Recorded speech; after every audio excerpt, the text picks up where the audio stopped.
Hey guys, tonight we're venturing into the untamed American wilderness of the 1800s, where survival wasn't just a skill, it was an art form mastered by some of the toughest men who ever lived. We're talking about the mountain men, those legendary figures who carved out lives in places where nature showed no mercy and every mistake could be your last. So before you get comfortable, take a moment to like the video and subscribe, but only if you genuinely enjoy what I do here. And let me know in the comments where you're tuning in from and what time it is for you. It's always fascinating to see who's joining us from around the world. Now dim the lights, maybe turn on a fan for that soft background hum, and let's ease into tonight's journey together. We're going back to a time when building a cabin wasn't about calling a contractor or picking up supplies at the hardware store. It was about looking at a forest and seeing your future home, then making it happen with nothing but an axe, raw determination, and knowledge passed down through generations of men who refused to let the wilderness win. Picture this. It's 1834 and you're standing in a valley somewhere in what will one day become Montana. The nearest settlement is 300 miles away, winter is coming fast, and you have maybe 2 weeks before the first killing frost. Your survival depends entirely on what you can build with your own two hands from the materials nature provides. No pressure, right? This is the story of how mountain men, trappers, hunters, and explorers who lived on the very edge of civilization built the cabins that kept them alive through winters that could kill an unprepared man in a single night. These weren't just shelters, they were masterpieces of frontier engineering, built by men who understood that in the wilderness, your home wasn't just where you lived, it was what kept you breathing. Between 1800 and 1850, roughly 20,000 men ventured into the uncharted American wilderness, leaving behind everything they knew for a life that promised freedom, fortune, and more often than not, an early grave. These were the mountain men, a breed apart from the farmers and shopkeepers of settled America. They came from all walks of life. Some were running from the law, others from broken hearts or failed businesses. Many were simply drawn by the call of the wild, the promise of beaver pelts worth their weight in silver, and the chance to live by their own rules in a land where the only law was survival. What united them wasn't their past, but their future. A future they would have to carve out of the wilderness one log at a time. These men learned quickly that the mountains didn't care about your background, your education, or your plans. The wilderness had its own curriculum, and graduation meant living through your first winter. The mountain men who survived weren't necessarily the strongest or the smartest. They were the most adaptable. They learned from Native American tribes, from French-Canadian voyageurs, from Mexican vaqueros, and most importantly, from their own mistakes. Every technique they mastered, every skill they developed, was paid for in blood, sweat, and the kind of bone-deep exhaustion that comes from fighting nature for your very existence. Building a cabin was perhaps the most crucial skill a mountain man could possess. It wasn't just about having a roof over your head, it was about creating a fortress against the elements, a workshop for preparing furs, a storehouse for supplies, and sometimes a final refuge when hostile forces threatened. The difference between a well-built cabin and a poorly constructed one was often the difference between life and death. These men developed techniques that were passed down through oral tradition, refined through trial and error, and perfected under the pressure of survival. They built without blueprints, without power tools, without even nails in many cases. What they had was knowledge, hard-won practical knowledge about wood, weather, and the art of making something permanent in a world that seemed determined to tear everything down. Before a mountain man ever swung an axe, he had to become a detective. The wilderness was full of clues about where to build, and reading them correctly could mean the difference between a cozy winter and a frozen grave. Water was the first consideration. A cabin needed to be near a reliable water source, close enough for convenience, far enough to avoid flooding.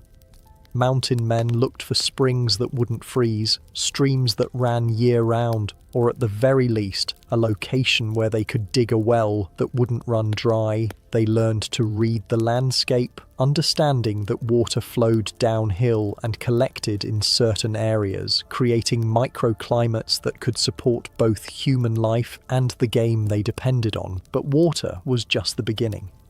The ideal cabin site needed protection from the prevailing winds, especially the brutal north winds that could turn a comfortable home into an icebox. Mountain men looked for natural windbreaks, ridges, rock formations, or dense stands of trees that could shield their homes from the worst weather. Drainage was crucial. A cabin built in a low-lying area might stay warmer, but it would also collect water during spring melts and heavy rains. The smart mountain man looked for a slight elevation, high enough to stay dry, low enough to be protected from wind. The direction the cabin faced mattered enormously. A south-facing cabin would catch the maximum amount of sunlight during the short winter days, helping to warm the interior naturally. An east-facing cabin would catch the morning sun, helping to dispel the bone-chilling cold that settled during long winter nights. Proximity to building materials was another vital consideration. The ideal site would be near a stand of suitable trees, straight tall pines or firs that could provide logs of uniform size. But it also needed to be near sources of chinking material, moss, clay or stones that could fill the gaps between logs and keep out the wind. Game trails were important too. A cabin built near deer paths or elk runs would provide easier hunting, but it also needed to be positioned so that the smell of cooking food and wood smoke wouldn't constantly spook the animals the mountain man depended on for survival. Security couldn't be ignored. The cabin needed good sight lines, the ability to see anyone approaching from a distance. It needed escape routes in case of attack, and it needed to be defensible. Many mountain men built their cabins with their backs to a cliff or large rock formation, eliminating one direction from which enemies could approach. The process of selecting a site could take days or even weeks. A mountain man might scout dozens of potential locations, weighing the advantages and disadvantages of each. He would spend nights in different spots, feeling how the wind moved, observing where the sun rose and set, listening to the sounds of the forest to understand the patterns of wildlife. This wasn't just practical knowledge, it was survival wisdom earned through experience. The mountain men who lived longest were those who took the time to choose their sites carefully, understanding that a few extra days of scouting could save their lives when the temperature dropped to 20 below zero and the wind was howling like a banshee. A mountain man's toolkit was sparse by necessity. Every ounce of weight mattered when you were traveling hundreds of miles on foot or horseback, but the tools he carried were chosen with the precision of a surgeon selecting instruments, because in the wilderness, the right tool could save your life and the wrong one could get you killed. The axe was the king of tools, the one item no mountain man could do without. But not just any axe would do. The ideal mountain man's axe had a head weighing between 3 and 4 pounds, heavy enough to bite deep into hardwood, light enough to swing all day without exhausting the user. The handle was typically made from hickory, ash, or another hardwood that could absorb shock without breaking. The axe head itself was a work of art. The best ones were forged by skilled blacksmiths in places like St. Louis or Independence, Missouri, before the mountain men headed west. The steel was folded and hammered to create a blade that would hold an edge through months of hard use. The eye of the axe, the hole where the handle fit, was carefully shaped to ensure a tight, secure fit that wouldn't loosen during use. Mountain men became incredibly skilled with their axes. They could fell a tree with surgical precision, dropping it exactly where they wanted it to fall. They could limb a tree, removing all the branches with swift, accurate strokes. They could hew a log, shaping it from round to square with nothing but axe work. And they could do all of this in conditions that would challenge a modern lumberjack with power tools. The knife was almost as important as the axe. Mountain men typically carried large, heavy knives with blades 8 to 12 inches long. These weren't just weapons, they were multi-purpose tools used for everything from skinning game to carving wooden pegs to splitting kindling. The best knives were made from high-carbon steel that could be sharpened to a razor edge and would hold that edge through heavy use. Many mountain men also carried a smaller knife, sometimes called a patch knife, used for more delicate work. This might be used for carving notches, cutting leather, or preparing food. The handles of these knives were often made from antler, bone, or hardwood, shaped to fit comfortably in the hand during long periods of use. A good saw was invaluable, but not always available. When a mountain man could get one, he preferred a crosscut saw, a long, flexible blade with teeth designed to cut across the grain of wood. These saws could cut through logs much faster than an axe, but they were heavy, prone to breaking, and difficult to sharpen in the field. More commonly, mountain men relied on wedges and a sledgehammer for splitting logs. Wedges were typically made from iron and came in various sizes. They were driven into the end grain of a log to split it along its length, creating boards or smaller pieces for construction. The sledgehammer used to drive the wedges was usually a simple tool, a heavy iron head on a wooden handle. For more precise work, mountain men carried chisels and gouges. These were used for cutting notches, shaping joints, and creating the precise fits that made the difference between a sturdy cabin and one that would fall apart in the first strong wind. The best chisels were made from high-quality steel and were kept sharp enough to shave with. A draw knife was another essential tool. This consisted of a blade with handles on both ends, used to shape wood by drawing it toward the user. Mountain men used draw knives to remove bark, shape logs, and create smooth surfaces. The technique required skill and practice, but in experienced hands, a draw knife could shape wood with remarkable precision. Measuring tools were simple but crucial. A mountain man might carry a piece of rope or leather marked at specific intervals to measure lengths. Some carried folding rules made from wood or bone. The most important measurement tool, however, was often the mountain man's own body. He knew the length of his pace, the span of his arms, the width of his hand. These became his standard units of measurement. For marking, mountain men used whatever was available: charcoal from the fire, a piece of soft stone, or even a knife point to scratch marks into wood. Precision wasn't always possible, but it wasn't always necessary either. Much of the work was done by eye and feel, relying on experience and intuition rather than exact measurements. The condition of these tools was a matter of life and death. A dull axe was not only inefficient, it was dangerous. A mountain man spent considerable time each day maintaining his tools, sharpening blades, tightening handles, and making repairs. He carried whetstones, files, and sometimes even a small anvil for making more extensive repairs. Tool maintenance was often done by firelight after a long day of work. The mountain man would sit by his fire, carefully sharpening each blade, checking each handle for cracks or looseness, and making whatever repairs were necessary. This wasn't just maintenance, it was meditation, a quiet time to plan the next day's work and reflect on the progress made. The foundation of any mountain man's cabin was the timber, and selecting the right trees was an art form that separated the survivors from the casualties. A mountain man didn't just look at a tree and see wood. He saw the future walls of his home, and he understood that the choices he made in the forest would determine whether he lived through the winter or became another cautionary tale whispered around campfires. The ideal cabin log came from a coniferous tree: pine, fir, spruce, or cedar.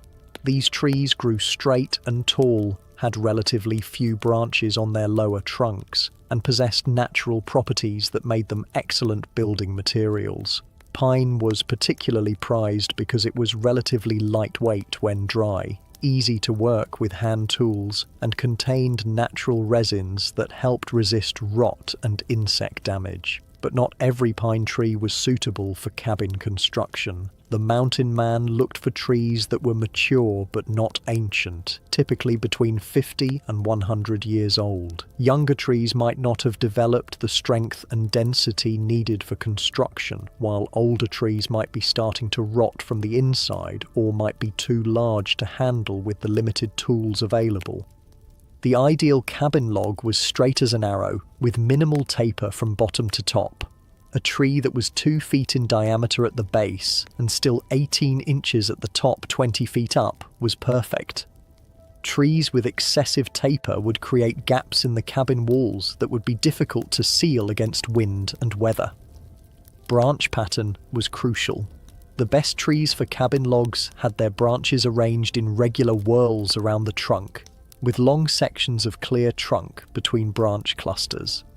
This meant fewer knots in the finished log and less work removing branch stubs.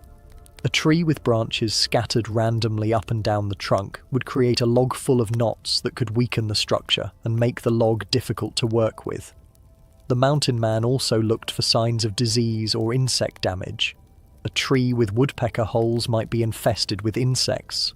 Fungal growths, unusual swellings, or areas where the bark was missing or discolored could indicate internal rot. A tree that looked healthy on the outside might be hollow on the inside, useless for construction. The time of year when trees were cut mattered enormously. The best time was late fall or winter, when the sap was down and the wood had the lowest moisture content. Trees cut in spring or early summer would be full of sap, making them much heavier to work with and more prone to checking and splitting as they dried.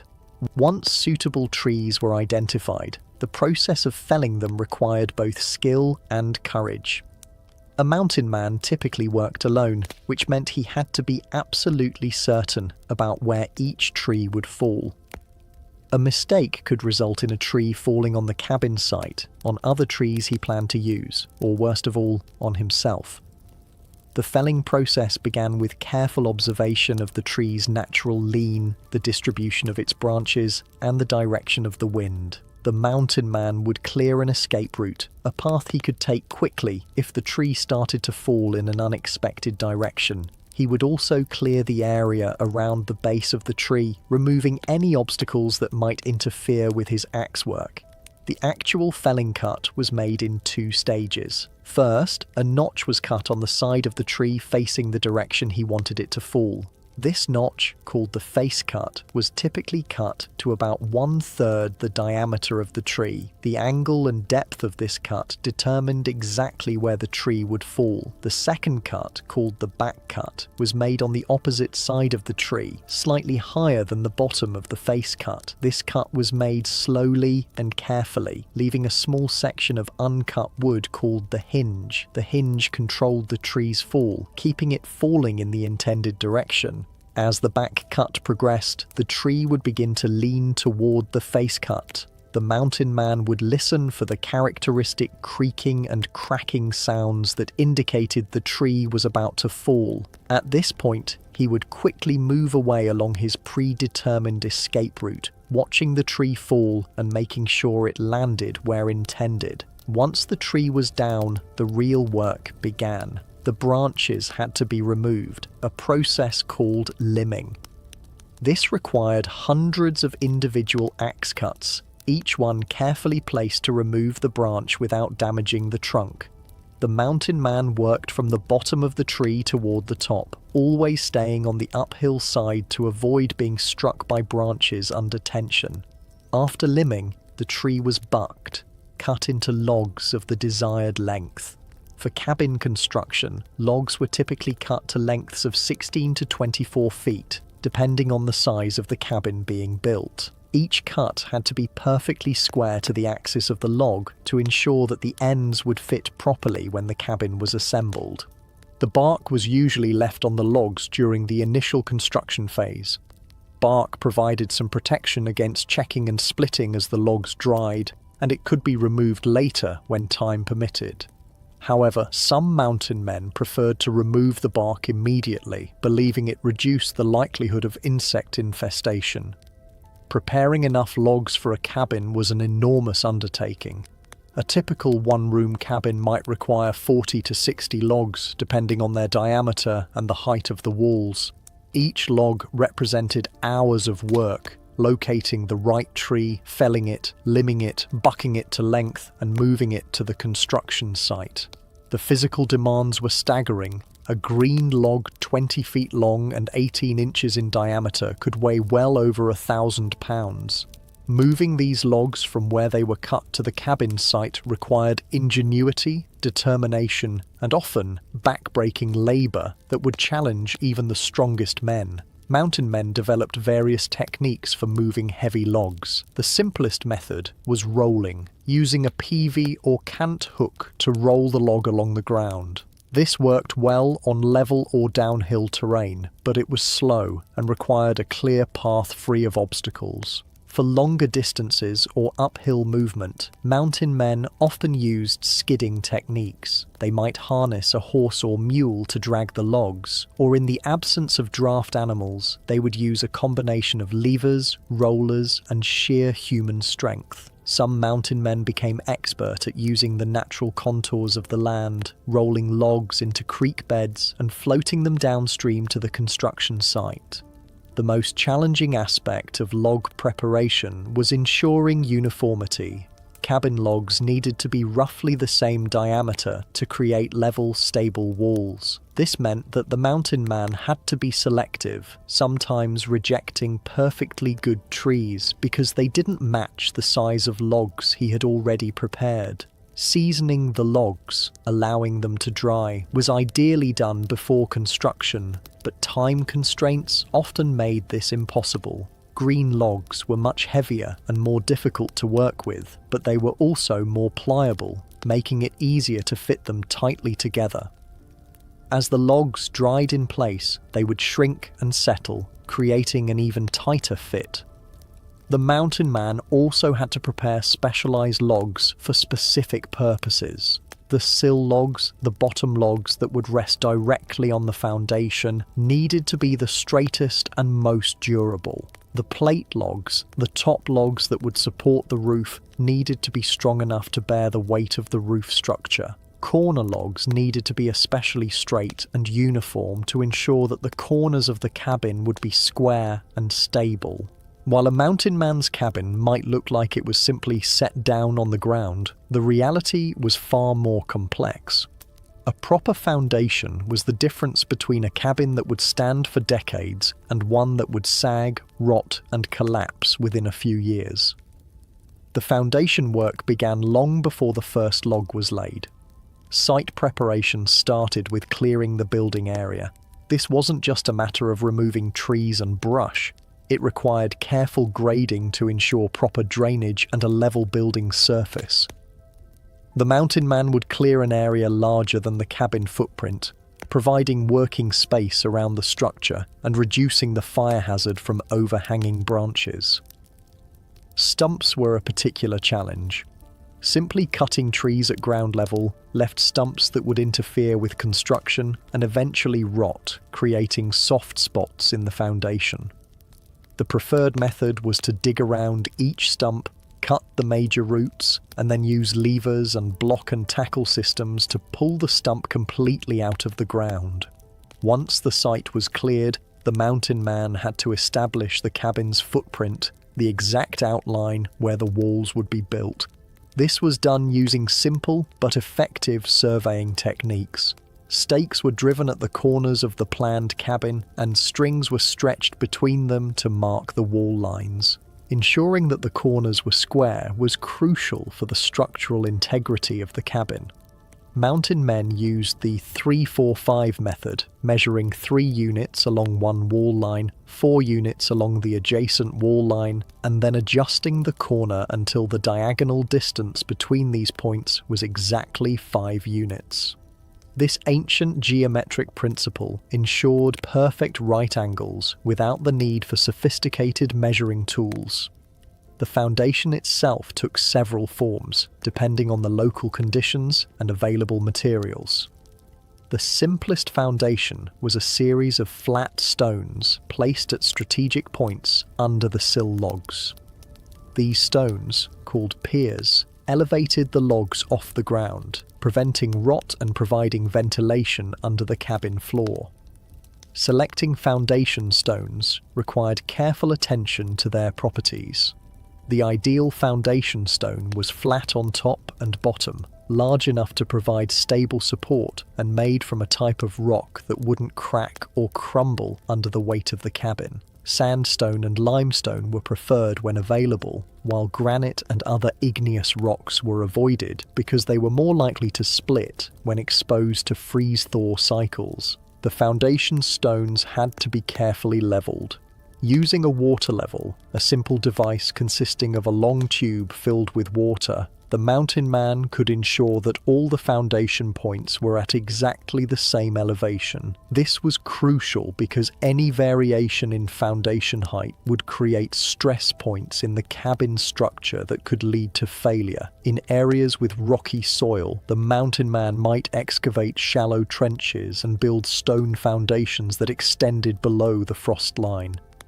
This prevented frost heaving, the expansion of freezing soil that could lift and shift the foundation stones, causing the cabin to become unlevel or even collapse. Where suitable stones weren't available, mountain men sometimes used log foundations. Large, durable logs were placed directly on the ground and allowed to partially rot, creating a stable base for the cabin. This method was less desirable because the foundation logs would eventually need to be replaced, but it was sometimes the only option available. Drainage around the foundation was critical. The mountain man would grade the soil around the cabin site to ensure that water flowed away from the structure. He might dig drainage ditches or install simple French drains, trenches filled with stones that carried water away from the foundation.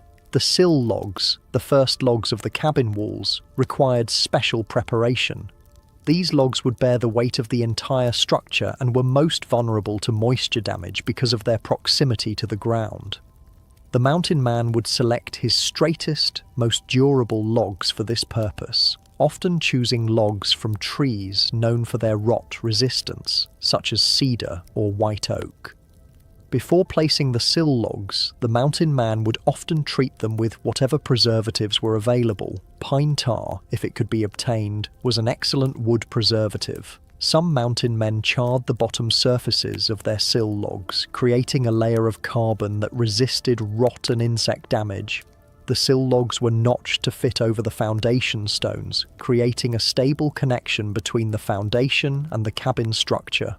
These notches had to be cut with precision. Too shallow, and the log might roll off the foundation. Too deep, and the log would be weakened.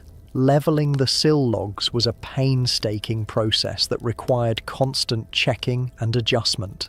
The mountain man would use wooden shims, thin wedges of wood, to adjust the height of individual sections of the sill logs. Once the sills were perfectly level, the foundation work was complete and the real construction could begin. The strength and durability of a mountain man's cabin depended largely on how well the logs were joined together at the corners. This joining was accomplished through notching, cutting precise interlocking joints that held the logs in place without the need for nails or other fasteners. The art of notching was perhaps the most skilled aspect of cabin construction, requiring precision, experience, and an understanding of wood behaviour that could only be gained through years of practice.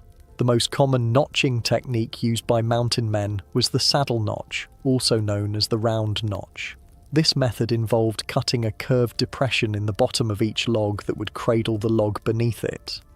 The saddle notch was popular because it was relatively simple to cut, created a strong joint, and shed water effectively, reducing the likelihood of rot at the corner joints. Creating a perfect saddle notch began with careful measurement. The mountain man would roll the log into position on top of the log it would join, then use a scribe, a compass-like tool with two pointed legs, to mark the exact curve that needed to be cut. One leg of the scribe followed the contour of the lower log, while the other marked the corresponding curve on the upper log. The actual cutting was done with an axe, requiring hundreds of precise cuts to create the smooth, curved depression. The mountain man would start by making a series of vertical cuts across the marked area, then use the axe to chip out the wood between the cuts. The process required constant checking and adjustment to ensure that the notch fit perfectly over the log beneath. A well-cut saddle notch would fit so tightly that the logs couldn't be separated without cutting the joint apart. The weight of the upper logs would compress the joint even tighter, creating a connection that would last for decades. The curved shape of the notch also meant that any water that got into the joint would drain out rather than pooling and causing rot. Some mountain men preferred the dovetail notch, a more complex joint that provided even greater strength and weather resistance. The dovetail notch involved cutting the end of each log into a wedge shape that fit into a corresponding slot cut in the intersecting log. This joint was much more difficult to cut, but created a mechanical lock that prevented the logs from separating even if the wood shrank significantly. The full dovetail notch required exceptional skill with an axe and chisel. The mountain man had to cut precise angles and smooth surfaces, and any mistake could ruin hours of work. The joint had to be cut so that it was slightly tighter than necessary. Then the logs had to be forced together, creating tremendous compression that locked the joint permanently. A simpler variation was the half dovetail notch, which provided many of the benefits of the full dovetail while being somewhat easier to cut. This joint was cut only on one side of each log end, creating a partial mechanical lock that was still much stronger than a simple saddle notch. For mountain men who lacked the time or skill for complex notching, the square notch offered a compromise between strength and simplicity. This joint involved cutting square notches in the logs, creating a joint that was easy to cut but didn't provide the weather resistance or strength of curved notches. Square notches were more likely to collect water and were more prone to failure if the wood shrank.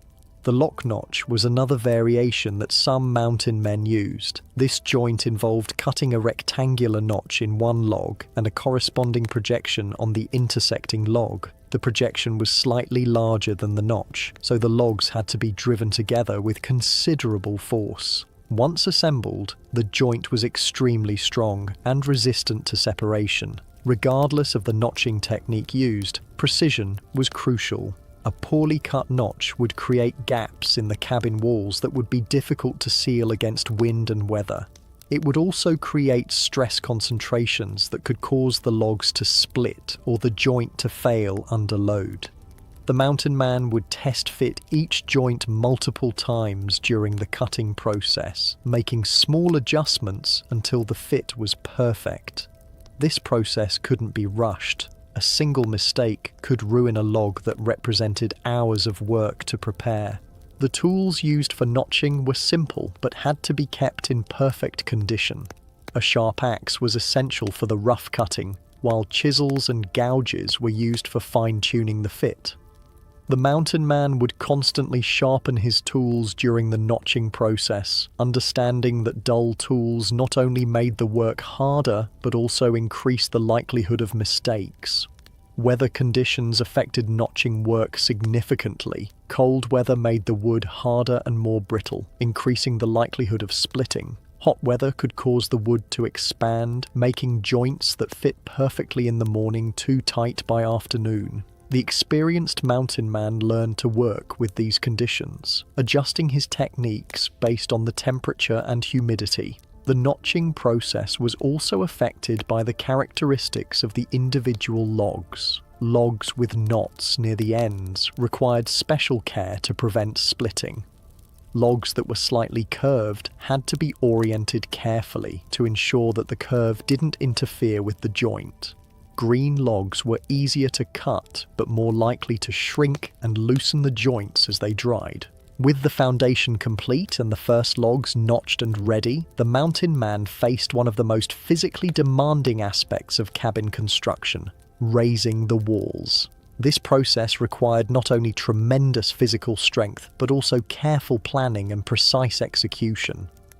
A single mistake could result in injury, damaged logs, or a structure that would never be properly square or level. The first course of logs, the sill logs, was the most critical. These logs had to be perfectly level and square, as every subsequent course would build upon them.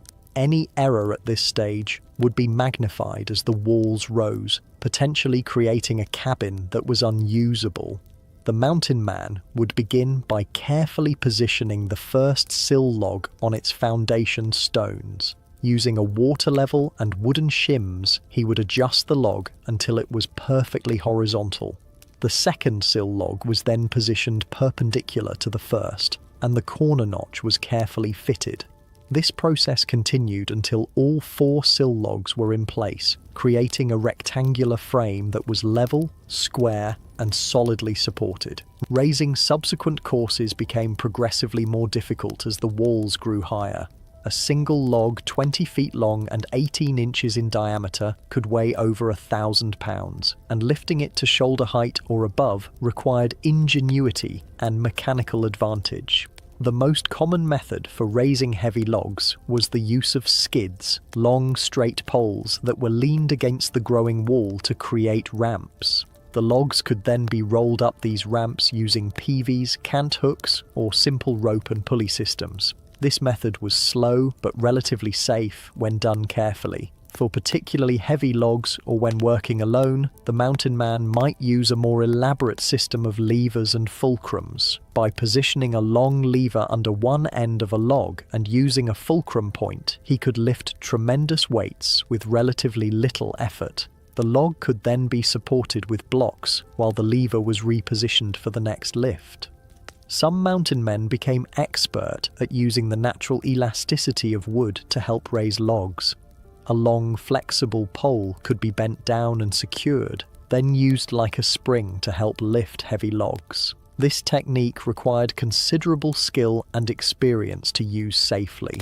The process of raising walls was made more complex by the need to maintain the structural integrity of the cabin as it grew. Each log had to be positioned precisely to ensure that the walls remained plumb and the corners stayed square. The mountain man would constantly check his work with simple but effective tools: a plumb bob to ensure the walls were vertical, and diagonal measurements to ensure the corners remained square. As the walls rose, the mountain man had to plan for openings, doors, and windows that would be cut later. He would mark the locations of these openings and ensure that the logs in these areas were positioned to make cutting easier.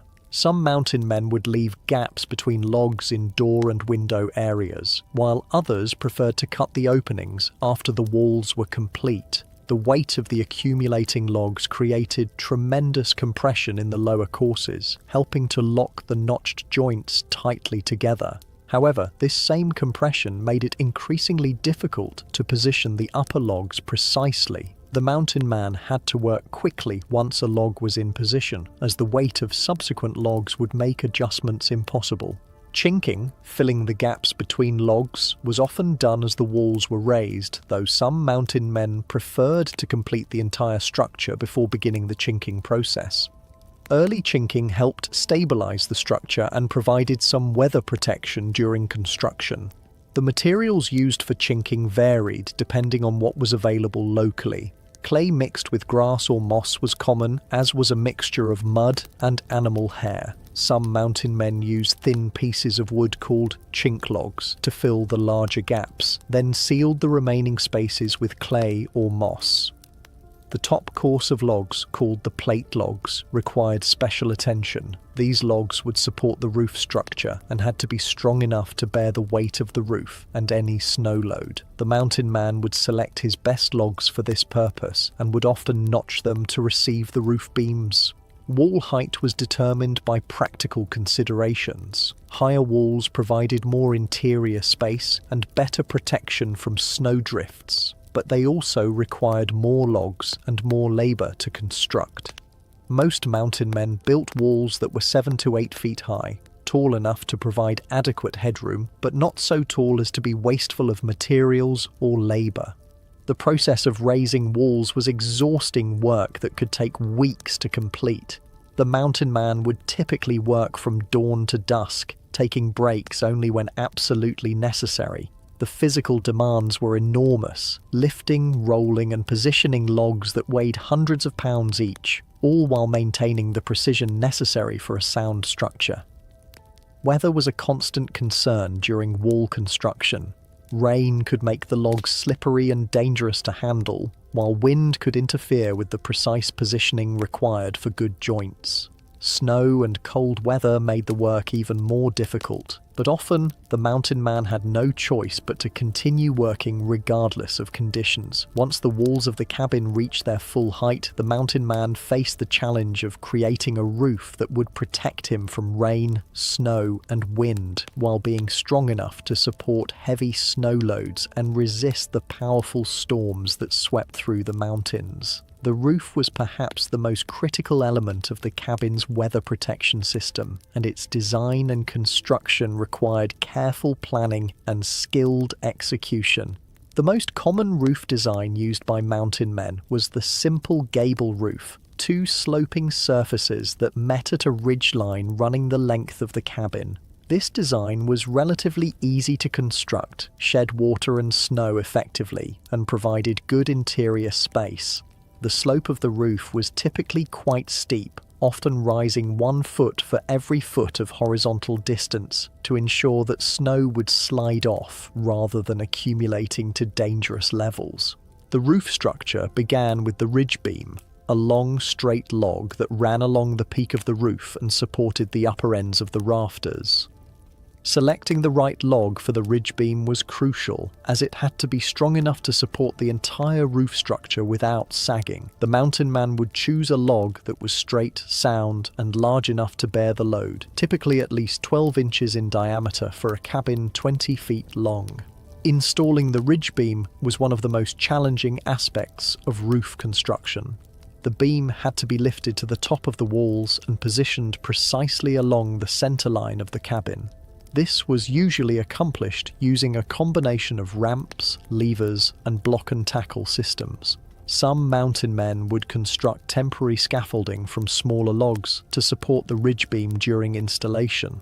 The rafters, the sloping beams that formed the main structure of the roof, were cut from straight, strong logs, typically 6 to 8 inches in diameter. Each rafter had to be cut to the exact length and angle required to span from the top of the wall to the ridge beam. The mountain man would create a pattern rafter first, cutting and fitting it carefully, then use this pattern to cut all the remaining rafters to ensure uniformity. The bottom end of each rafter was notched to sit securely on the plate log at the top of the wall. This notch, called a bird's mouth, had to be cut precisely to ensure that the rafter wouldn't slip or shift under load. The top end of the rafter was cut at an angle to fit snugly against the ridge beam, and the rafters were typically spaced 16 to 24 inches apart along the length of the cabin. Installing the rafters required careful attention to spacing and alignment. The mountain man would mark the positions of the rafters on both the ridge beam and the plate logs, ensuring that each rafter was positioned correctly. The rafters had to be installed in pairs, one on each side of the ridge, to maintain the structural balance of the roof. Once the rafters were in place, the mountain man would install purlins, horizontal logs that ran perpendicular to the rafters and provided additional support for the roof covering. Purlins were typically smaller logs, 4 to 6 inches in diameter, and were notched to fit over the rafters. The spacing of the purlins depended on the type of roof covering that would be used. The roof covering itself varied depending on available materials and local conditions. The most common covering was split shingles, also called shakes, made from cedar, pine, or other suitable wood. These shingles were split from straight-grained logs using a froe and mallet, creating thin, flat pieces that could be overlapped to create a waterproof surface. Making shingles was a time-consuming process that required considerable skill. The mountain man would select logs with straight, even grain and split them into bolts, sections about 18 inches long. These bolts were then split radially into thin pieces, each about a quarter-inch thick. The quality of the shingles depended on the grain of the wood and the skill of the person doing the splitting. Installing shingles required careful attention to overlap and alignment. Each course of shingles had to overlap the course below it by at least half the length of the shingle to ensure that water couldn't penetrate the roof. The shingles were typically held in place by their own weight and the weight of the courses above them, though some mountain men would use wooden pegs or even nails if they were available. In areas where suitable wood for shingles wasn't available, mountain men used other materials for roof covering. Bark from large trees, particularly birch or elm, could be peeled off in large sheets and used as roofing material. These bark sheets were overlapped like shingles and held in place with poles or stones. Sod roofs were another option, particularly in areas where wood was scarce. A sod roof consisted of a layer of poles or split logs covered with birch bark or other waterproof material, then topped with a thick layer of sod. The grass roots in the sod would grow together, creating a living roof that was excellent insulation but required careful construction to prevent leaks. Some mountain men used a combination of materials, creating a roof that might have bark as the base layer, covered with split shingles, and finished with a layer of sod for extra insulation. These composite roofs were more complex to build but provided superior weather protection. The ridge of the roof required special attention to prevent water infiltration. The mountain man would typically install a ridge cap, a specially shaped piece of wood or bark that covered the joint where the two roof surfaces met. This ridge cap had to be carefully fitted and secured to prevent wind from lifting it off. Ventilation was an important consideration in roof design.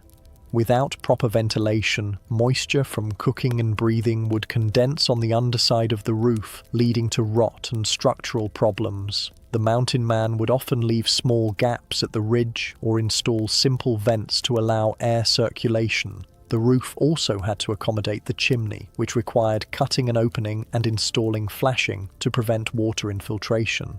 This was one of the most challenging aspects of roof construction, as the opening had to be large enough for the chimney, but small enough to maintain the structural integrity of the roof.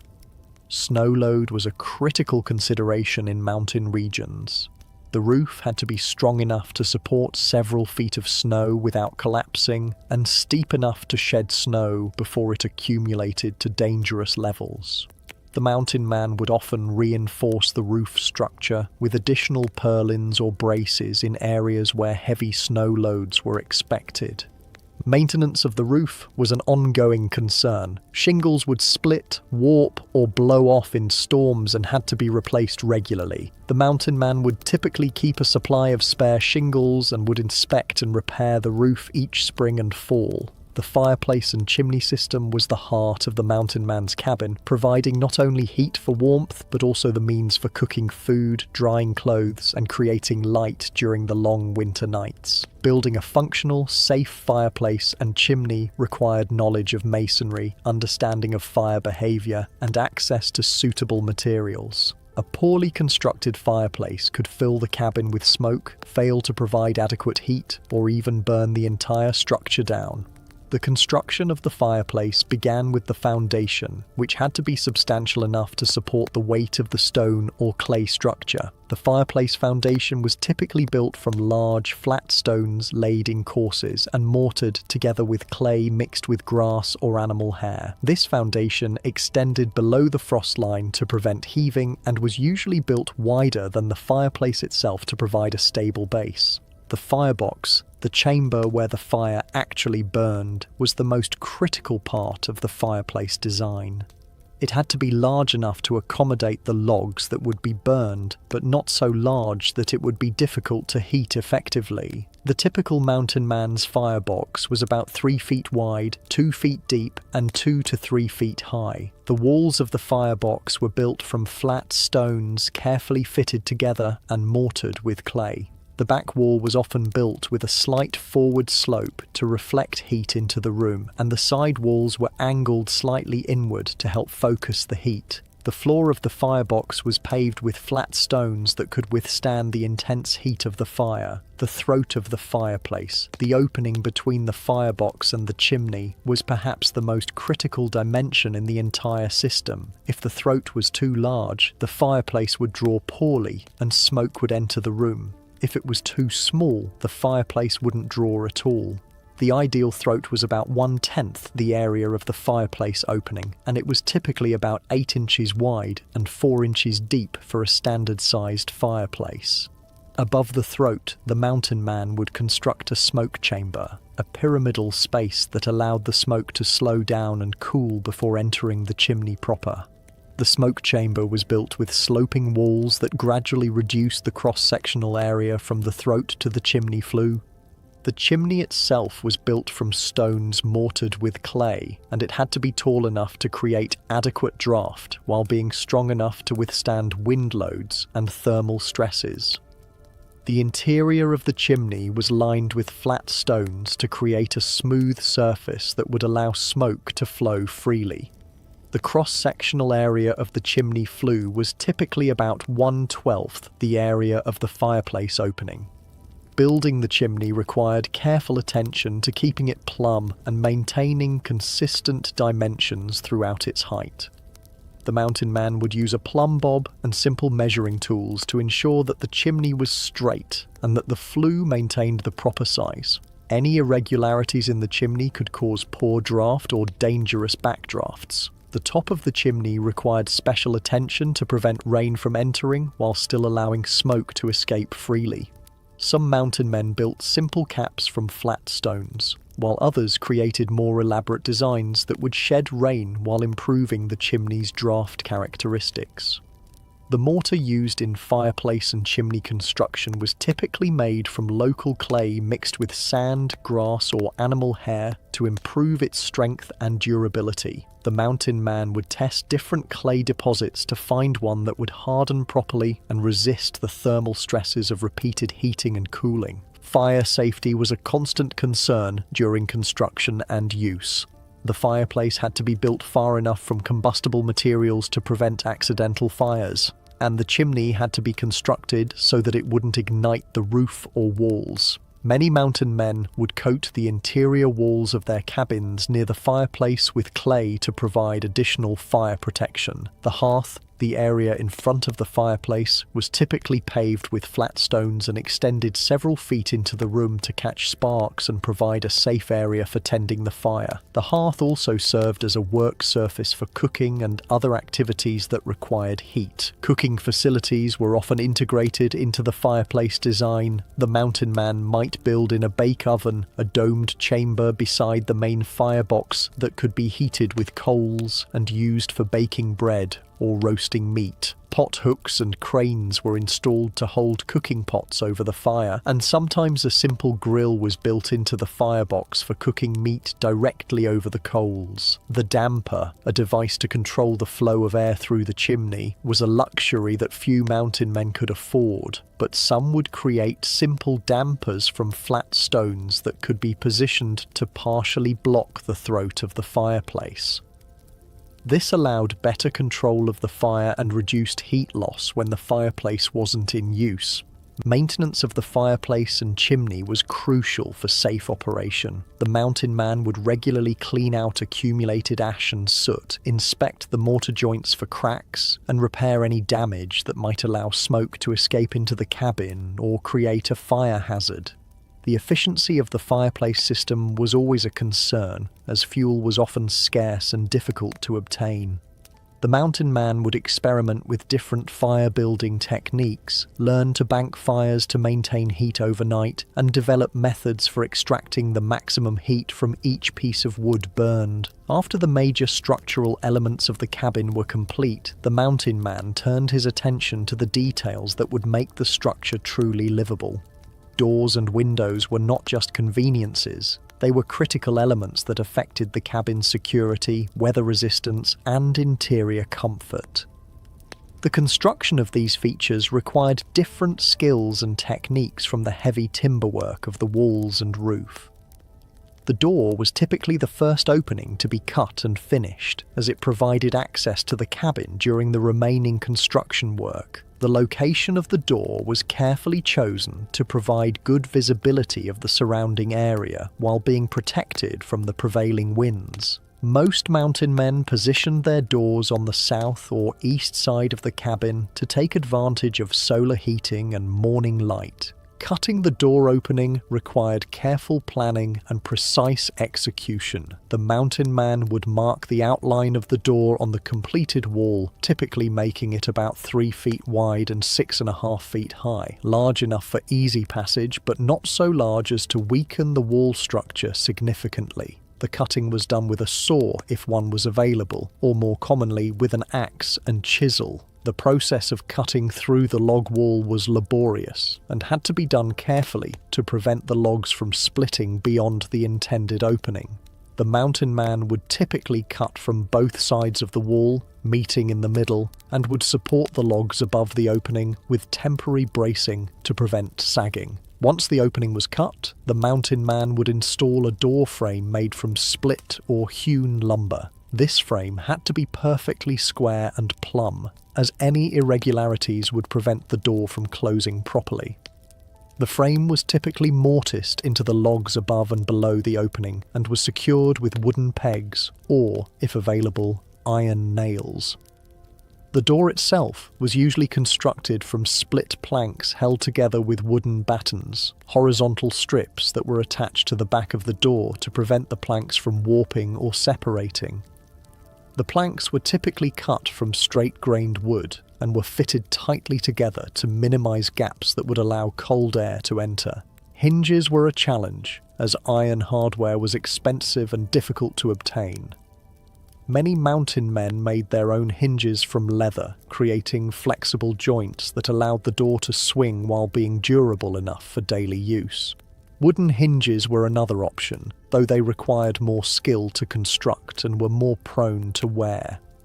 The door latch was typically a simple wooden mechanism that could be operated from either side of the door. A wooden bar on the inside of the door could be lifted by pulling a leather string that passed through a hole in the door. At night, or when the cabin was unoccupied, the string could be pulled inside, making it impossible to open the door from the outside.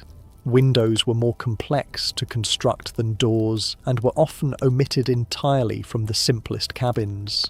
When windows were included, they were typically small, both to minimize heat loss and because glass was extremely expensive and difficult to transport. A typical mountain man's window might be only 12 inches square. The window opening was cut using the same techniques as the door opening, but with even greater care to maintain the structural integrity of the wall.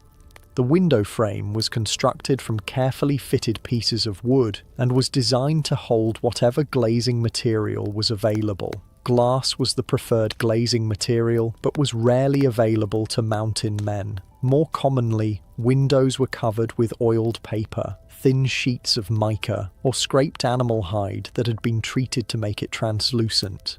These materials provided some light while keeping out wind and weather, though they were far less durable than glass. Some mountain men created shutters instead of glazed windows. These were solid wooden panels that could be opened during good weather to provide light and ventilation, then closed during storms or cold weather for protection. Shutters were easier to construct than glazed windows and were more durable, though they provided no light when closed. The interior finishing of the cabin was largely determined by the available time and materials. The most basic cabins had dirt floors, log walls with minimal chinking, and no ceiling other than the underside of the roof. However, mountain men who planned to occupy their cabins for extended periods often invested considerable effort in interior improvements. Flooring was a significant upgrade that many mountain men attempted when time and materials permitted. The simplest floor was made from split logs laid flat side up and fitted tightly together. These puncheon floors were relatively easy to construct but were difficult to keep clean and level. Plank floors were superior but required more work to construct. The mountain man would split logs into planks, then hew or plane them smooth on one side. These planks were then laid over floor joists, smaller logs that spanned between the sill logs and provided support for the floor. The walls of the cabin could be improved by adding a layer of split logs or planks over the interior surface of the log walls. This chinking not only improved the appearance of the interior, but also provided better insulation and weather protection. The gaps between the interior planks were filled with clay, moss, or other materials to eliminate drafts. A ceiling was another improvement that some mountain men added to their cabins. This was typically constructed from split logs or planks laid across ceiling joists, creating a flat surface that could be plastered with clay to improve its appearance and fire resistance. The space above the ceiling provided additional insulation and storage space. Interior partitions were sometimes added to divide the cabin into separate rooms, though most mountain men's cabins remained single-room structures.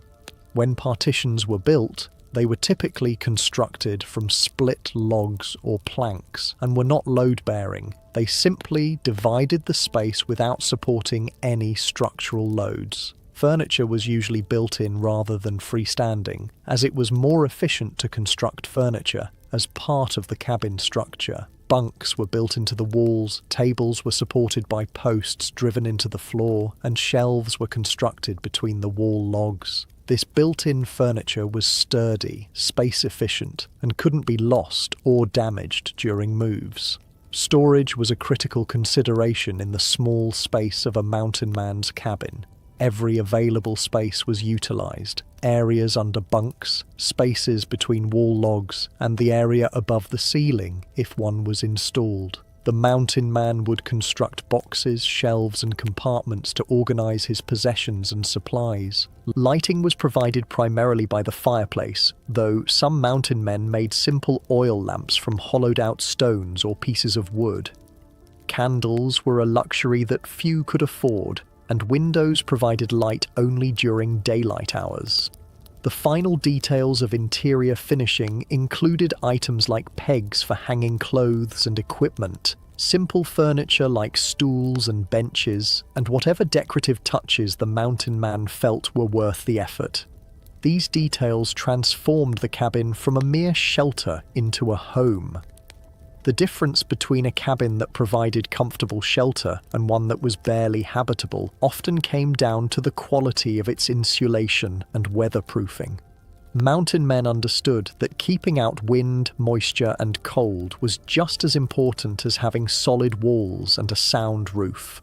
The techniques they developed for sealing their cabins were ingenious adaptations to the materials and conditions they faced. Chinking, filling the gaps between logs, was the most visible aspect of weatherproofing, but it was also one of the most challenging to do well. The gaps between logs varied in size depending on how well the logs fit together, and these gaps had to be filled with materials that would stay in place, resist weather, and provide good insulation. The first step in chinking was to install backing material in the larger gaps. This backing, often called thinking, consisted of thin pieces of wood, flat stones, or even pieces of bark that were wedged into the gaps to provide a foundation for the chinking material. The backing had to be installed from the inside of the cabin, pushed outward until it was flush with the exterior surface of the logs. The chinking material itself was typically a mixture of clay, mud, and organic matter. The clay provided the binding properties, while sand or small stones added strength and reduced shrinkage. Organic materials like grass, moss, animal hair, or chopped straw were added to provide tensile strength and prevent cracking. The proportions of the chinking mixture were critical. Too much clay, and the mixture would shrink excessively as it dried, creating cracks that would allow air infiltration. Too little clay, and the mixture wouldn't bind properly and would fall out of the gaps. Mountain men learned through experience to adjust their mixtures based on the local materials available and the weather conditions during application. Applying the chinking was a messy, time-consuming job that required patience and attention to detail. The mountain man would work the mixture into the gaps from both sides of the wall, pressing it firmly into place and smoothing the surface to shed water. The chinking had to be applied in layers, allowing each layer to dry partially before adding the next. Weather conditions greatly affected chinking work. Hot, dry weather would cause the chinking to dry too quickly, leading to cracking and poor adhesion. Cold weather would prevent the chinking from setting properly. The ideal conditions were cool and humid, allowing the chinking to dry slowly and cure properly. Maintenance of the chinking was an ongoing task. Freeze-thaw cycles, settling of the cabin, and normal weathering would cause cracks and gaps to develop. The mountain man would inspect his chinking regularly and make repairs as needed, understanding that neglecting this maintenance could make the cabin uninhabitable. Some mountain men developed more sophisticated chinking techniques. They might apply a base coat of coarse chinking, then finish with a smoother mixture that provided a better appearance and weather resistance. Others would add a final coat of lime plaster if lime was available, creating a hard, durable surface that was more resistant to weather and wear. Moss was a particularly valuable chinking material in areas where it was abundant. Certain types of moss had natural preservative properties and would continue to grow even after being installed in the chinking, creating a living seal that would expand and contract with the wood. Moss chinking required careful selection of the right species and proper installation techniques. The roof was another critical area for weatherproofing. Even the best constructed roof would develop leaks over time, and the mountain man had to be prepared to make repairs quickly to prevent water damage to the interior of the cabin. He would keep supplies of roofing materials on hand and would inspect the roof regularly for signs of damage. Snow loading was a particular concern in mountain regions. Heavy snow could not only collapse a roof, but could also create ice dams that would force water back under the roofing material. The mountain man learned to remove snow from his roof when accumulations became dangerous, and he would design his roof with adequate slope to encourage snow to slide off naturally. Ventilation was a delicate balance in cabin weatherproofing. The cabin had to be sealed tightly enough to keep out cold air, but it also needed some air circulation to prevent moisture buildup and maintain air quality. Too much ventilation would make the cabin impossible to heat, while too little would create condensation problems that could lead to rot and mold. Many mountain men created simple ventilation systems by installing adjustable vents near the peak of the cabin. These could be opened during mild weather to provide air circulation and closed during cold weather to conserve heat.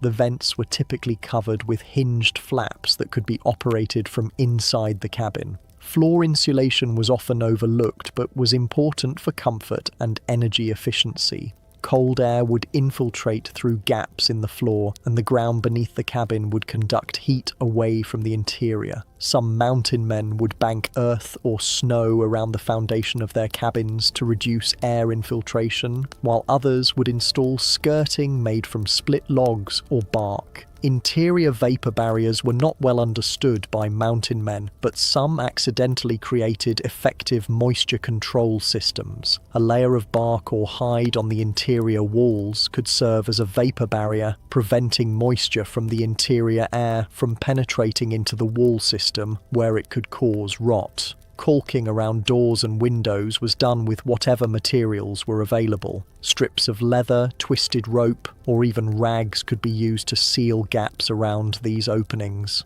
Some mountain men would create more permanent seals using pine pitch or other natural adhesives mixed with fiber materials. The importance of proper drainage around the cabin cannot be overstated. Water that pooled around the foundation would eventually find its way into the cabin, causing rot and making the interior damp and unhealthy. The mountain man would grade the soil around his cabin to direct water away from the structure and would maintain drainage ditches to handle runoff from heavy rains or snowmelt. Weather stripping was a concept that mountain men understood even if they didn't have access to manufactured materials. They would create seals around doors and windows using strips of leather, fur, or fabric that would compress when the door or window was closed, creating a barrier against air infiltration. A mountain man's cabin was not a static structure. It was a living system that required constant attention and seasonal modifications to remain habitable throughout the year. The extreme weather conditions of the mountain environment meant that the cabin had to be adapted for different seasons, and regular maintenance was essential to prevent small problems from becoming major failures. Spring was the season of assessment and repair. After a long winter of heavy snow loads, freezing temperatures, and constant use, the cabin would inevitably show signs of wear and damage. The mountain man would begin his spring maintenance by carefully inspecting every aspect of the structure, looking for problems that needed immediate attention. The roof was always the first priority in spring maintenance. Snow and ice would have stressed the structure, and the freeze-thaw cycles of late winter could have caused shingles to split or shift. The mountain man would climb onto his roof and examine every shingle, replacing any that were damaged and securing any that had worked loose. He would also check the ridge cap and flashing around the chimney for signs of damage or displacement. Chinking was another area that required spring attention. The expansion and contraction caused by temperature changes, combined with the settling of the cabin structure, would inevitably create cracks and gaps in the chinking. The mountain man would carefully inspect every joint between logs, both inside and outside the cabin, and would repair any defects he found. The foundation would be checked for signs of frost heaving or settling. Foundation stones that had shifted during the winter would need to be releveled, and any gaps that had opened up would need to be filled. The mountain man would also check the sill logs for signs of rot or insect damage, as these were the most vulnerable parts of the structure. Spring was also the time to address any structural problems that had developed during the winter. Logs that had checked or split would need to be repaired or replaced. Door and window frames that had shifted would need to be adjusted. Any signs of sagging in the roof structure would need to be addressed before they became serious problems. Summer was the season of improvement and preparation. With the immediate repairs completed, the mountain man could turn his attention to upgrades and preparations for the coming winter. This was the time to add new features to the cabin, improve existing systems, and gather materials for future repairs. Firewood cutting was a major summer activity. The mountain man would need to cut, split, and stack enough wood to last through the entire winter, plus a reserve for emergencies. This was an enormous task that could take weeks to complete. The wood had to be cut to the right length for the fireplace, split to the right size for efficient burning, and stacked in a way that would allow it to dry properly while being protected from rain. Summer was also the time to gather and prepare other materials needed for cabin maintenance. Clay for chinking would be dug and processed. Moss for insulation would be gathered and dried. Stones for repairs would be collected and stockpiled. The mountain man would use the good weather to prepare everything he might need during the harsh winter months when outdoor work would be difficult or impossible. Improvements to the cabin were often undertaken during the summer months. A new window might be cut and glazed. Interior partitions might be added. The floor might be upgraded from dirt to split logs. These improvements not only made the cabin more comfortable, but also increased its value and durability. Fall was the season of final preparations and weatherproofing. As the first frosts approached, the mountain man would focus on making sure his cabin was ready for another winter. This was the time for final repairs, last-minute improvements, and the installation of winter protection systems. Banking the cabin was a common fall activity. This involved piling earth, leaves, or even snow around the foundation of the cabin to provide additional insulation and reduce air infiltration. The banking material would be held in place with boards or logs and would remain in place throughout the winter. Storm windows and doors were installed if the mountain man had them. These were typically simple wooden shutters that could be closed over windows during severe weather, or additional doors that created an airlock entry system. These temporary installations would be removed in the spring, but provided valuable protection during the winter months. The chimney would receive a thorough cleaning and inspection in the fall. Creosote and soot that had accumulated during the previous winter would be removed, and any damage to the chimney structure would be repaired. The mountain man would also check his supply of fire-starting materials and would gather tinder and kindling for the winter. Winter maintenance was focused on keeping systems operating and preventing catastrophic failures. The mountain man would regularly remove snow from his roof to prevent dangerous accumulations. He would keep his chimney clear of ice and debris. He would monitor his chinking for new cracks and would make emergency repairs as needed. Ice dams were a particular concern during winter. These formed when snow on the roof would melt and refreeze at the eaves, creating a dam that could force water back under the roofing material. The mountain man would break up ice dams as they formed and would sometimes install temporary heating systems to prevent their formation. Ventilation management was critical during winter. The cabin had to be kept warm, but it also needed some air circulation to prevent moisture buildup and maintain air quality. The mountain man would adjust his ventilation systems based on weather conditions, opening vents during mild periods and closing them during severe cold. The fireplace required constant attention during winter.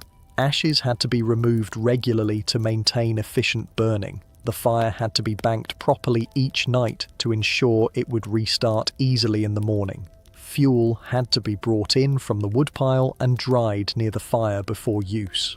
Emergency repairs were sometimes necessary during winter storms. A shingle blown off by wind, a crack in the chinking opened by extreme cold, or damage from falling tree limbs all required immediate attention to prevent more serious problems. The mountain man had to be prepared to work in dangerous conditions to protect his shelter. Seasonal storage was another important consideration. Summer items like tools and equipment that weren't needed during winter would be stored in protected areas. Winter items like extra blankets, emergency food supplies, and cold weather clothing would be made easily accessible. The mountain man also had to plan for seasonal changes in his daily routines. Winter days were short, so work had to be planned around the available daylight. Heating requirements meant that more time had to be spent gathering and preparing fuel. The isolation of winter meant that all necessary supplies had to be on hand before the severe weather arrived. As mountain men gained experience and spent more time in their wilderness homes, many developed advanced techniques and innovations that went beyond the basic requirements of shelter. These improvements reflected both the ingenuity of the builders and their deep understanding of the challenges posed by mountain living. One of the most sophisticated developments was the creation of multi-room cabins. While the basic mountain man's cabin was a single room, those who planned to stay in one location for several years often expanded their homes to include separate areas for different functions. A typical expanded cabin might include a main living area, a separate sleeping area, and a storage room or workshop. Building multi-room cabins required more advanced planning and construction techniques. The mountain man had to design a structure that would be stable and weather-tight while accommodating interior partitions and multiple roof lines. This often meant using more sophisticated joinery techniques and creating more complex foundation systems. The dovetail corner joint was one advanced technique that some mountain men mastered. This joint was much more difficult to cut than the simple saddle notch, but it provided superior strength and weather resistance. The dovetail joint created a mechanical lock that prevented the logs from separating even if the wood shrank significantly, and it shed water more effectively than simpler joints. Advanced chinking techniques included the use of lime mortar when lime was available. Lime mortar was much more durable than clay-based chinking and provided better weather resistance. Some mountain men learned to burn limestone to create their own lime, though this required considerable knowledge and the right type of stone.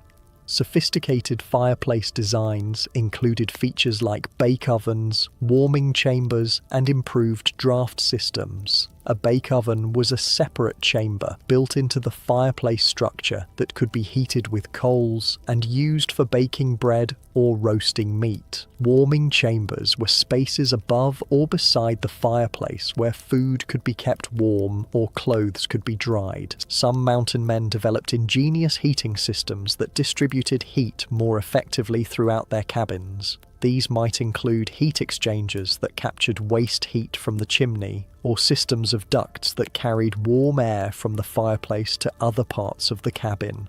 Water systems were another area where advanced techniques were sometimes employed.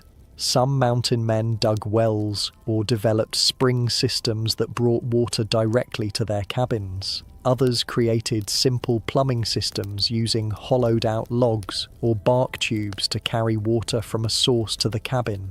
Insulation techniques evolved beyond simple chinking to include more sophisticated systems. Some mountain men created double-wall construction, with an inner and outer wall separated by an insulation space filled with moss, leaves, or other insulating materials. This provided much better thermal performance than single-wall construction. Advanced roofing techniques included the use of multiple layers of different materials to create superior weather protection.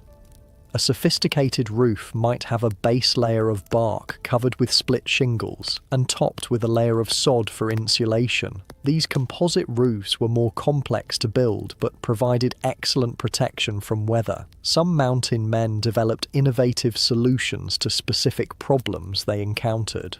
For example, in areas with heavy snow loads, they might build roofs with steeper pitches or install snow guards to prevent dangerous avalanches of snow from sliding off the roof. In areas with high winds, they might develop special anchoring systems to secure their roofs against uplift. Ventilation systems became more sophisticated as mountain men learned about the importance of air quality and moisture control. Advanced systems might include multiple vents that could be operated independently, allowing fine control of air circulation. Some mountain men even created simple heat recovery systems that warmed incoming fresh air with outgoing stale air. Storage solutions evolved to make maximum use of the limited space in mountain cabins. Built-in furniture became more sophisticated, with features like fold-down tables, storage compartments built into benches, and sleeping areas that could be converted to seating during the day. Security features were sometimes incorporated into advanced cabin designs. These might include hidden compartments for valuables, escape routes that weren't obvious to casual observers, or defensive features like loopholes that could be used to observe or defend against attackers. Some mountain men developed workshop areas within their cabins, complete with specialized storage for tools and materials. These workshops allowed them to maintain and repair their equipment during the winter months when outdoor work was difficult. Advanced lighting systems included reflectors that concentrated firelight, oil lamps made from local materials, and even simple lens systems that focused sunlight during the day. While these systems were primitive by modern standards, they represented significant improvements over basic firelight. Food storage and preservation systems became more sophisticated as mountain men learned to deal with the challenges of keeping food fresh in a wilderness environment. These might include root cellars dug beneath the cabin, smoke houses for preserving meat, or ice houses for keeping food cool during the summer months. Some mountain men developed systems for collecting and storing rainwater, creating cisterns or other storage systems that provided a reliable water supply during dry periods. These systems required careful design to prevent contamination and freezing. The most advanced mountain men's cabins included features that wouldn't have been out of place in settled communities. These might include glass windows, plank floors, plastered walls, and even simple furniture made from local materials. While these features required considerable time and skill to create, they transformed the cabin from a mere survival shelter into a comfortable home. The vast expanse of the American wilderness presented mountain men with widely varying conditions, from the dense forests of the Pacific Northwest to the high alpine meadows of the Rocky Mountains, from the arid regions of the Southwest to the harsh winters of the Northern Territories. Each region demanded specific adaptations in cabin construction techniques, and mountain men became masters at modifying their building methods to suit local conditions and available materials. In the Pacific Northwest, where massive trees and abundant rainfall were the defining characteristics, mountain men developed techniques for working with enormous logs and creating structures that could withstand constant moisture.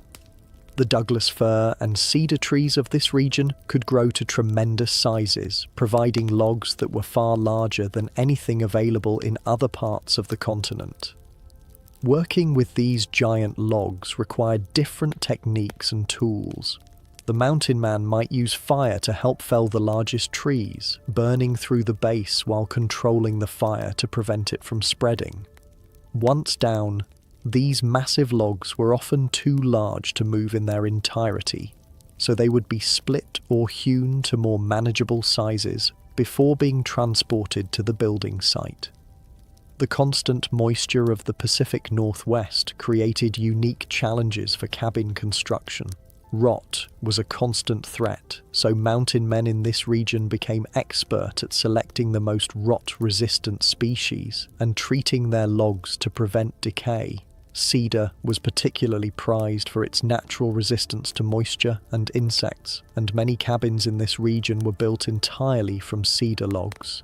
The abundant rainfall also meant that roof design was critical. Mountain men in the Pacific Northwest often built roofs with very steep pitches to shed water quickly, and they developed sophisticated systems of gutters and drainage to direct water away from their cabins. The roofing materials themselves had to be carefully selected and installed to prevent leaks in the constant moisture. In the Rocky Mountains, where extreme cold and heavy snow loads were the primary challenges, mountain men developed different adaptations. The shorter growing season and harsh conditions meant that trees grew more slowly and were generally smaller than those found in more temperate regions.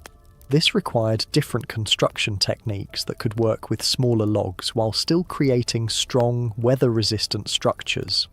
The extreme cold of the high mountains demanded superior insulation techniques. Mountain men in these regions often built cabins with thicker walls, using larger logs or even double wall construction to provide better thermal protection. They also developed more sophisticated chinking techniques, using materials that would remain flexible in extreme cold and wouldn't crack or fall out when temperatures dropped far below zero.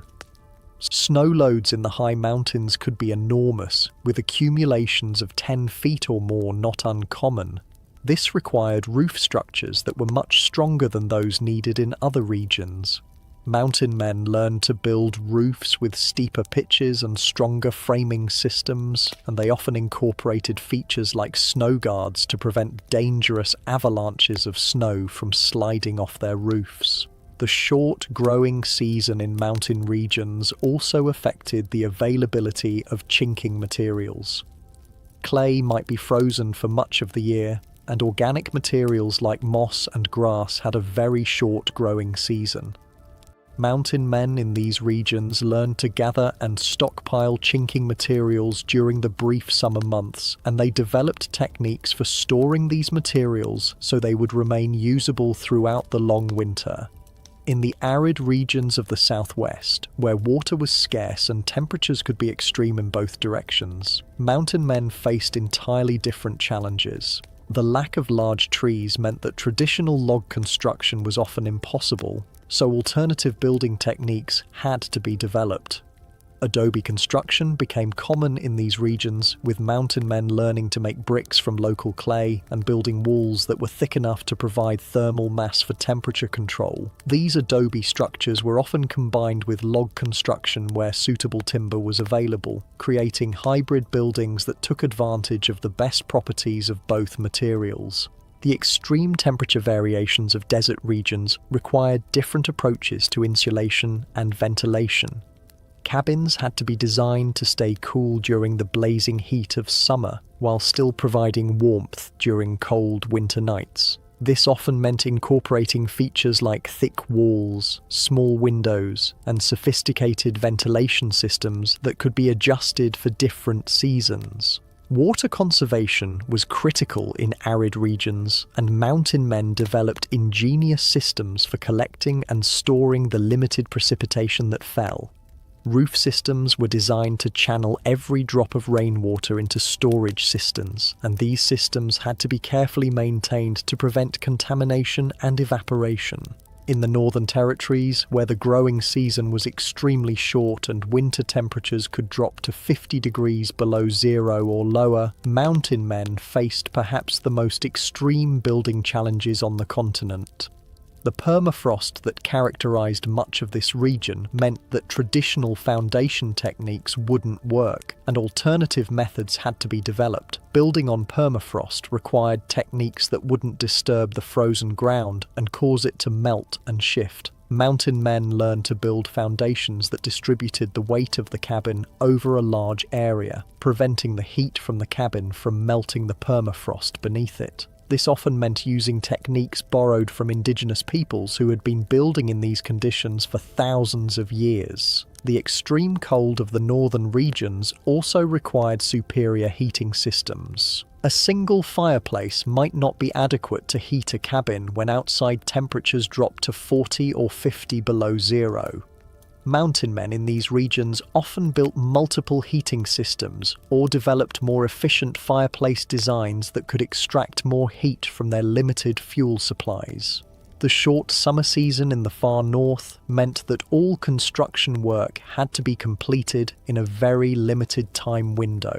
Mountain men learned to prepare materials during the brief summer months and to work with incredible efficiency to complete their cabins before winter set in. This often meant accepting less than perfect construction in favour of getting the cabin weatherproof before the killing cold arrived. Coastal regions presented their own unique challenges, with salt air, high winds, and storm surges creating conditions that were very different from inland areas.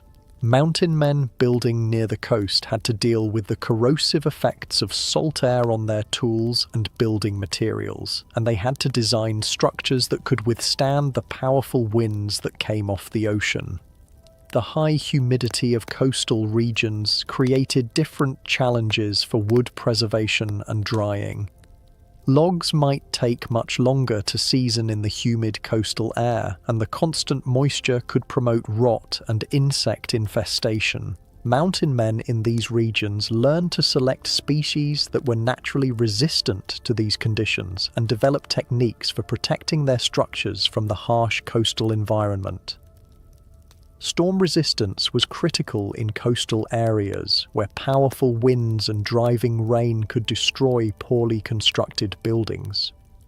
Mountain men learned to build structures with lower profiles and stronger connections, and they developed anchoring systems that could hold their cabins together even in the most severe storms. Each region also had its own unique resources that mountain men learned to exploit. In some areas, natural deposits of clay provided excellent chinking material. In others, specific types of stone were available for foundations and fireplaces. Some regions had plants that provided natural preservatives or insulation materials. The adaptation to regional conditions wasn't just about construction techniques, it also involved learning to work with local weather patterns, understanding seasonal variations in material availability, and developing relationships with indigenous peoples who had generations of experience building in these environments. Mountain men who moved from one region to another had to essentially relearn their craft, adapting their techniques to new conditions and materials. This constant adaptation and learning was one of the characteristics that separated successful mountain men from those who didn't survive their first winter in a new territory. The longevity of a mountain man's cabin depended not just on the quality of its initial construction, but on the ongoing maintenance and care it received throughout its life. A well-built cabin could last for decades with proper maintenance, while a neglected structure might become uninhabitable within just a few years. Understanding the principles of cabin maintenance and having the right tools for the job were essential skills for any mountain man who planned to make a permanent home in the wilderness. The basic toolkit for cabin maintenance was similar to that used for construction, but with some important additions. A good set of chisels was essential for making precise repairs to joints and notches. These chisels had to be kept razor sharp, as dull tools would tear the wood fibers rather than cutting them cleanly, creating repairs that were weaker and less durable than the original construction. A draw knife was invaluable for shaping replacement pieces and smoothing rough surfaces. This tool consisted of a blade with handles at both ends, and it was used by drawing it toward the user to remove thin shavings of wood. Mastering the draw knife required considerable practice, but in skilled hands it could shape wood with remarkable precision and smoothness. Boring tools were necessary for making holes for pegs, bolts, and other fasteners. The most common boring tool was the auger, a spiral-shaped bit that was turned by hand to drill holes in wood. Different sizes of augers were needed for different applications, and keeping them sharp and properly maintained was crucial for effective use. A good saw was essential for making precise cuts during repairs. While axes could handle most cutting tasks, there were situations where the precision of a saw cut was necessary. Crosscut saws were used for cutting across the grain of the wood, while rip saws were designed for cutting along the grain. Maintaining these saws required special files and considerable skill. Measuring and marking tools became more important for maintenance work than they had been for initial construction. A folding rule or marked rope was essential for ensuring that replacement pieces were cut to the correct dimensions. A square was necessary for ensuring that repairs maintained the structural integrity of the cabin. The mountain man's toolkit also included specialized items for specific maintenance tasks. A caulking iron was used for packing chinking material into gaps between logs. A froe and mallet were used for splitting shingles and other thin pieces of wood. A peavey or cant hook was essential for moving and positioning heavy logs during major repairs. Tool maintenance was a constant concern in the wilderness environment. The mountain man had to be his own blacksmith, sharpening and repairing his tools as they became dull or damaged. This required a forge, anvil, and the knowledge to work iron and steel. Many mountain men became quite skilled at metalworking out of necessity. Sharpening stones were essential for maintaining cutting tools. Different types of stones were used for different stages of sharpening, from coarse stones for repairing damaged edges to fine stones for achieving razor sharpness. The mountain man had to understand the properties of different stones and how to use them effectively. The seasonal maintenance cycle was crucial for cabin longevity. Spring was the time for major inspections and repairs, when damage from the winter could be assessed and corrected before it became worse. Summer was the time for improvements and preparations for the coming winter. Fall was the time for final weatherproofing and protection systems. Winter maintenance focused on keeping systems operating and preventing catastrophic failures. Roof maintenance was perhaps the most critical aspect of cabin care. A leaking roof could quickly destroy the interior of a cabin and lead to structural damage that would be expensive and time-consuming to repair. The mountain man would inspect his roof regularly, looking for loose or damaged shingles, problems with flashing around the chimney, and signs of sagging or other structural issues. Replacing damaged shingles required having a supply of replacement materials on hand. The mountain man would typically split extra shingles during the summer months and store them in a dry place where they would be available for repairs. The technique for installing replacement shingles had to be mastered, as improperly installed shingles could create leaks that were worse than the original damage. Chinking maintenance was an ongoing task that required constant attention. The expansion and contraction of the logs, settling of the structure, and weathering of the chinking material would create cracks and gaps that had to be filled.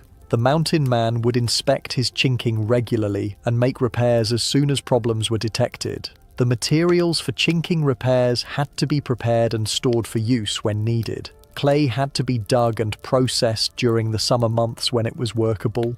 Organic materials like moss and grass had to be gathered and dried. The mountain man would typically prepare a supply of chinking material each summer that would last through the following year. Foundation maintenance involved checking for settling, frost heaving, and deterioration of the foundation materials. Stones that had shifted had to be re-leveled, and gaps that had opened up had to be filled. The sill logs, which were most vulnerable to moisture damage, had to be inspected regularly for signs of rot or insect infestation. Fireplace and chimney maintenance was critical for both safety and efficiency. Creosote and soot that accumulated in the chimney had to be removed regularly to prevent chimney fires. The mortar joints in the fireplace and chimney had to be inspected and repaired as needed. The hearth and firebox had to be maintained to ensure safe and efficient operation.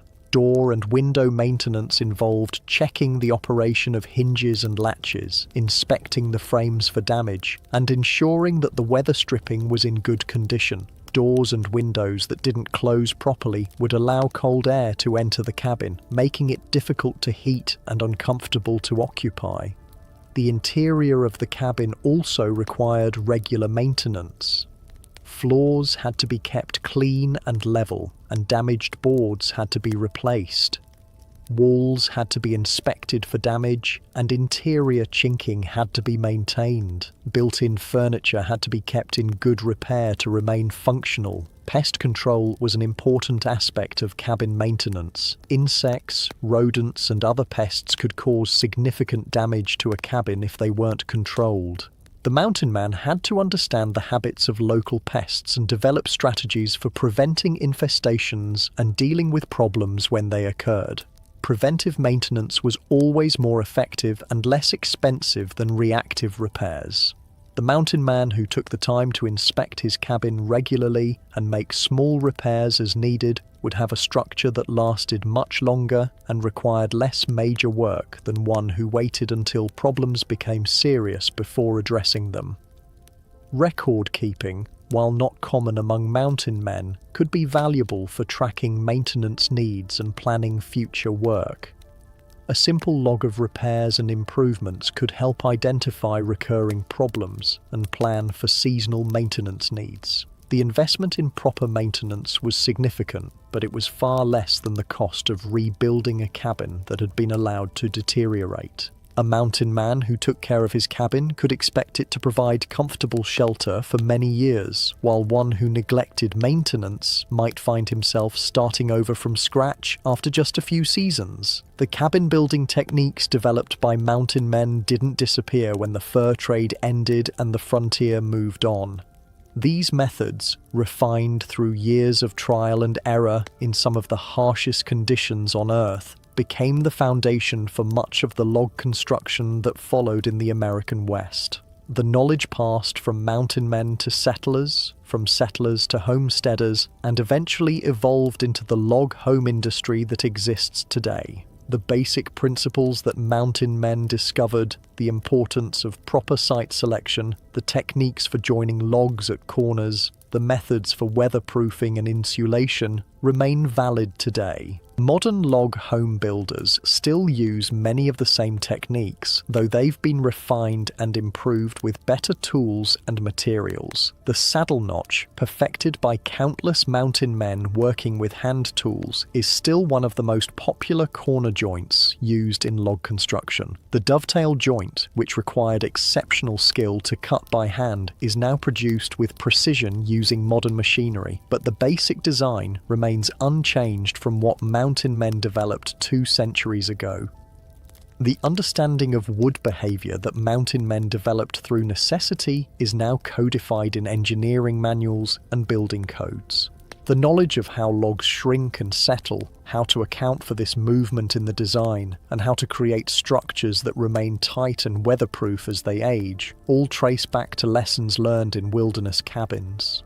Modern log home builders have access to kiln-dried logs, precision machinery, and engineered fasteners, but they still face many of the same challenges that mountain men encountered. Logs still need to be selected for straightness and quality. Corners still need to be cut precisely to create tight joints. Chinking is still necessary to seal gaps and provide weather protection. The tools have evolved dramatically, but the basic techniques remain recognizable. Where a mountain man would spend hours cutting a notch with an axe and chisel, a modern builder can cut the same joint in minutes with a chainsaw and grinder. But the understanding of how the joint works and what makes it effective comes directly from the mountain men who perfected these techniques.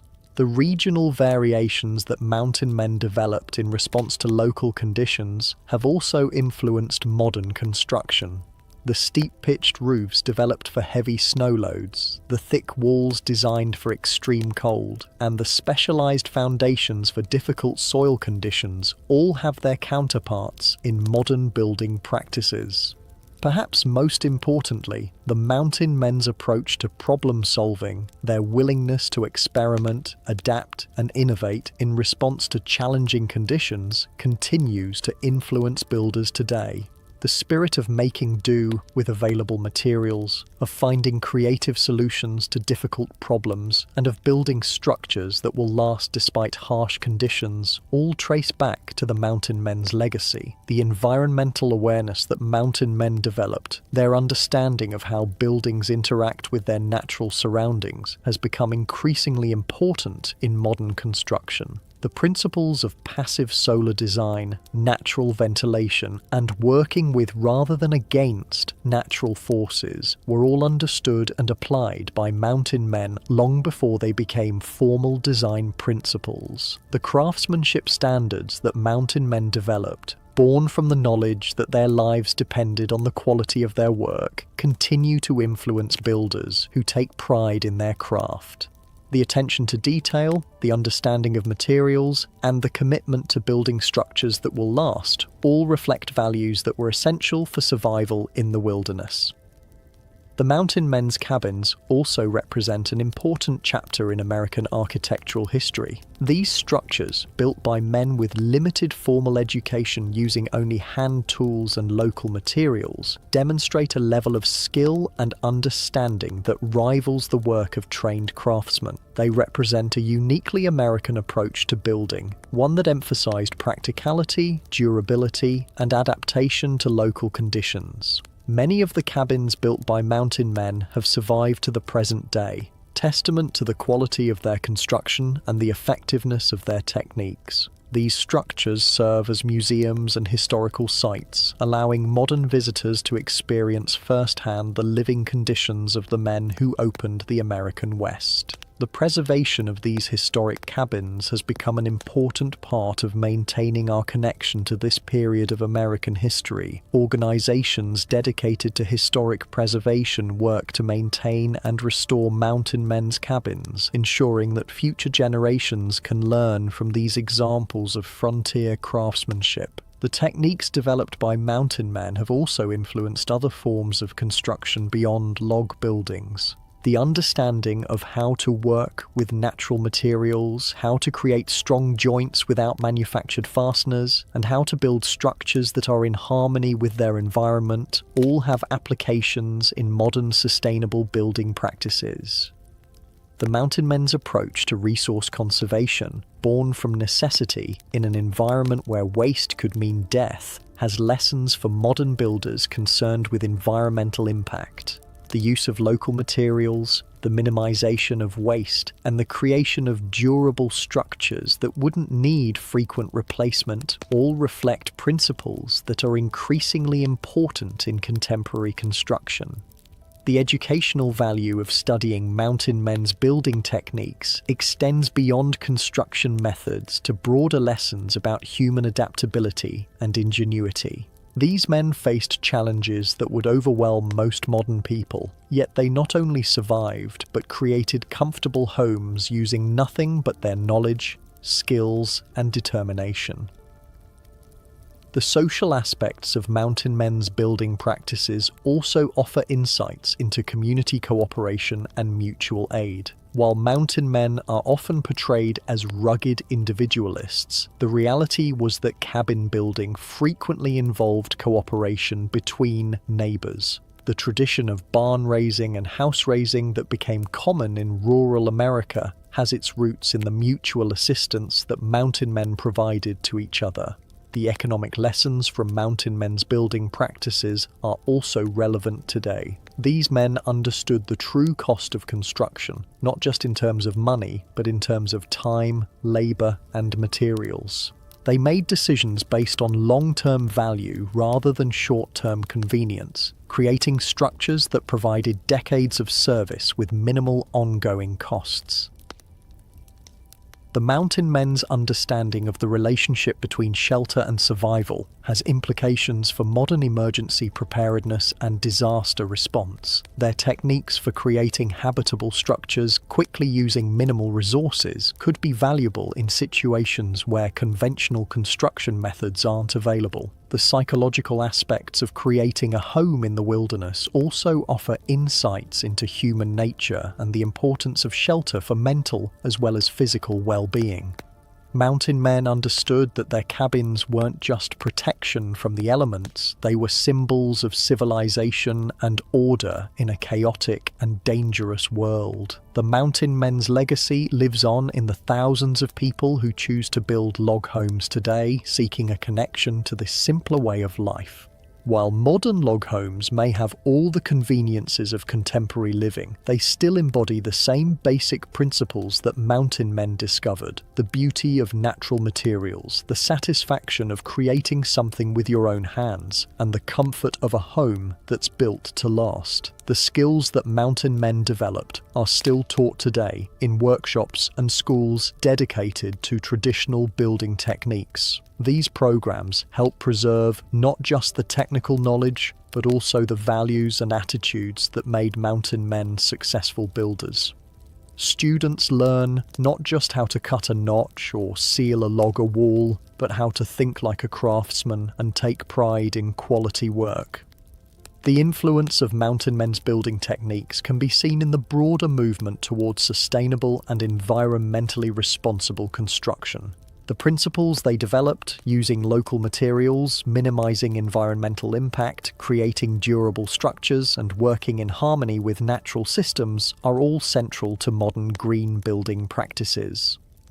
The mountain men's story is ultimately one of human triumph over adversity, of ordinary men who accomplished extraordinary things through skill, determination, and ingenuity. Their cabins stand as monuments to the human spirit and reminders that with knowledge, tools, and determination, people can create homes anywhere on Earth. As we face modern challenges related to housing, sustainability, and environmental protection, the lessons learned from mountain men become increasingly relevant. Their techniques may have been developed 2 centuries ago, but their principles remain as valid today as they were in the wilderness of the 1800s. The mountain men who built cabins in the American wilderness left us more than just historical artifacts. They left us a legacy of craftsmanship, ingenuity, and determination that continues to inspire builders and craftsmen today. Their story reminds us that the most important tools for building a home aren't found in a hardware store, they're found in the human spirit. And so we come to the end of our journey through the world of mountain men and their remarkable cabins. These structures, built by hand in some of the most challenging environments on Earth, represent more than just shelter. They represent the triumph of human ingenuity over seemingly impossible odds.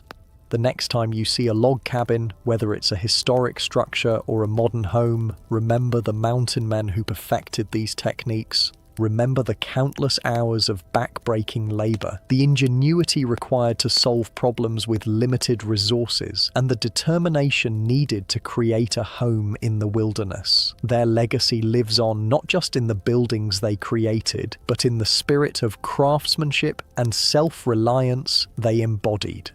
In a world that often seems to value convenience over quality and speed over durability, the Mountain Men's approach to building offers timeless lessons about the value of doing things right the first time. These men understood that a home is more than just a place to sleep. It's a fortress against the elements, a workshop for daily life, and a symbol of human civilization in the face of wilderness. They built not just with logs and stone, but with knowledge, skill, and an unshakable belief that with enough determination, any challenge could be overcome. The cabins they built have outlasted the men who built them, standing as silent testimony to their skill and dedication. And in their endurance, we find inspiration for our own challenges, whatever they may be. For in the end, the Mountain Men's greatest achievement wasn't just surviving in the wilderness. It was proving that with the right knowledge, the right tools, and the right attitude, human beings can make a home anywhere on Earth.